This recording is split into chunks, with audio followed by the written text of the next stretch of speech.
많은 사람들은 자기가 어떤 타고난 재능이나 또는 어떤 사회적인 혜택 이런 것조차도 다 자기가 잘나서 그렇다고 생각하는 경향이 있어요. 인도의 카스트 제도라고 하는 것도 여전히 유지되고, 우리나라 조선시대의 반상 서열같이 말이죠. 오늘날에는 이런 신분 제도는 사라졌지만 여전히 학력으로 또는 직업으로 생활 수준으로 사람들의 서열을 매기고 가치를 매기는 그런 사람들 간의 담이 있어요. 오늘 본문에도 담을 쌓는 민족이 나오죠. 유대인입니다. 하나님께서 그들에게 율법을 맡긴 것은 은혜죠, 은혜. 사실 그 율법을 그들이 지킬 수 없어요. 그런데 그들은 마치 온 세상에서 자기들만이 율법을 지킬 수 있는 특별한 민족인 것처럼 생각을 했습니다. 613개 조항을 만들어서 자신들이 그 율법을 지킨다고 생각을 했습니다. 자기들만이 그런 특별한 우수한 종자라고 생각을 한 것이죠. 하나님께서 이스라엘 백성들을 통해서 그리스도를 주시고 또 구원의 약속을 주시고 그들을 통해서 하나님 자신을 나타내셨는데, 그런데 율법이라고 하는 담을 딱 쳐놓고 거기에 해당되는 건 우리만이고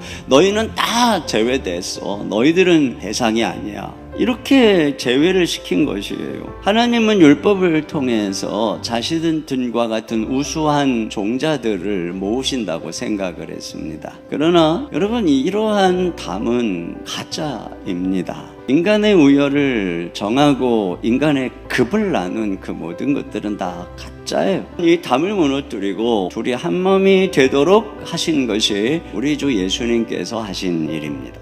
너희는 유대인이나 헬라인이나 종이나 자유인이나 남자나 여자나 다 그리스도 예수 안에서 하나이니라. 유대인이나 헬라인 같은 민족적인 경계선이든 종이나 자유인 이런 어떤 신분적인 것으로든 남자나 여자 이런 성별적인 것들로 차별을 전혀 할 수 없는 완전히 그냥 하나의 세 사람을 한 공동체를 만들었다는 것이죠. 이게 교회다라고 하는 것입니다. 그러면 주님께서 어떻게 이렇게 하셨는가? 두 가지가 나오는데요. 하나는 피, 하나는 육체인 것입니다. 그리스도의 피로 가까워졌느니라. 그는 우리의 화평이신지라. 둘로 하나를 만드사 원수된 것 곧 중간에 막힌 담을 자기 육체로 하시고 예수께서 큰 소리를 지르시고 숨지시니라. 이에 성소 휘장이 위로부터 아래까지 찢어져 둘이 되니라. 이것이 바로 예수님의 피의 효력을 말하는 것입니다. 예수님께서 십자가에서 당신의 몸을 못 박으심으로 우리를 위한 속죄제, 우리를 위한 화목제를 드리신 것이죠.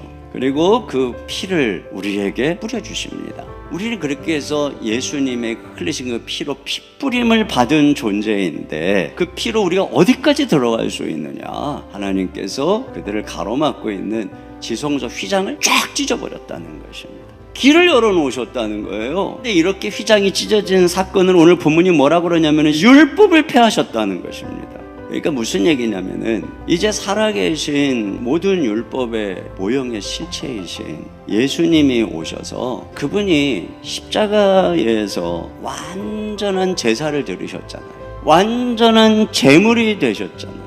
그래서 그 분의 피뿌림을 통해서 우리는 이제 하나님 앞으로 나아갈 수 있는 존재가 된 것이에요. 그렇게 우리는 새 사람이 됐기 때문에 더 이상의 모든 율법은 필요 없다는 것입니다.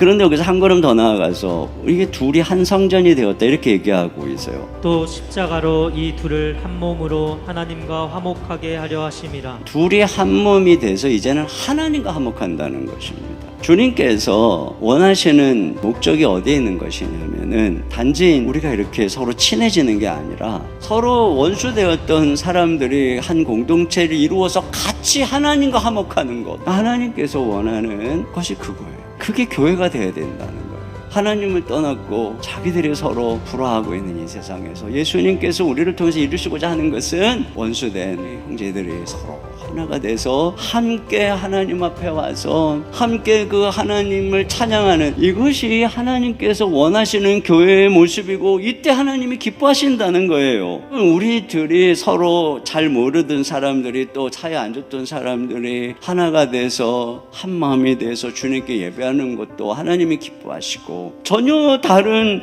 출신, 전혀 다른 신분의 사람들이 모여서 예배하는 것도 기뻐하시고, 더 나아가서는 뭐 우리 교회가 아니라 막 다른 교회 막 형제 자매들과 같이 모여서, 더 나아가서는 다른 민족, 그 모든 사람들이 모여서 하나님을 예배하는 것, 이것이 하나님의 종국적인 목적이라고 하는 것입니다.